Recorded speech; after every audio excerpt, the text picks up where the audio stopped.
স্বপ্ন ছুঁয়ে তো আরিফিন শুভ আর জান্নাতুল ঐশীকে ঘিরে এক চুমুর দৃশ্য নিয়ে পুরো সোশ্যাল মিডিয়া যেন গত কয়েকদিন ধরেই তোলপাড়।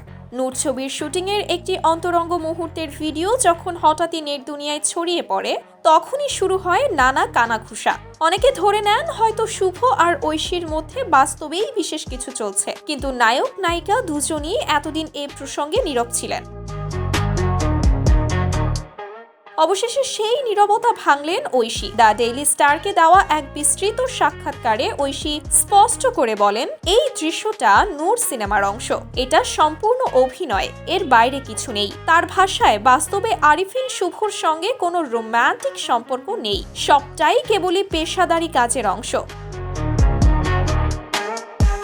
চুমুর দৃশ্য নিয়ে তিনি আরও ব্যাখ্যা দেন। ঐশী বলেন, ছবির প্রয়োজন অনুযায়ী তাকে যেটি করতে হয় তিনি তাই করেন। চুমুর বদলে যদি ধাক্কা, চড় বা অন্য কোনো শট থাকতো, সেগুলোও সমান স্বাভাবিকভাবেই করতে হতো। কাজের জায়গায় এটা খুবই সাধারণ বিষয়। প্রেমের গুঞ্জন অবশ্য নতুন নয়, আগেও একাধিকবার শুভ ঐশীর নাম একসঙ্গে শোনা গেছে। নূর মুক্তিকে সামনে রেখে সেই আগুন আবারও জ্বলে উঠেছে।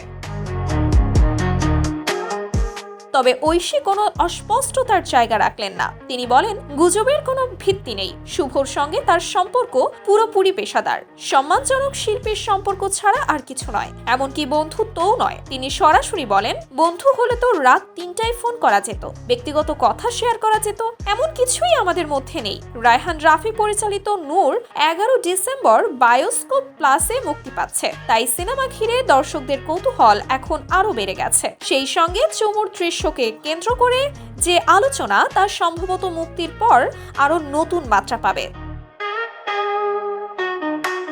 Sumaiya Sinha, daily our Bangladesh.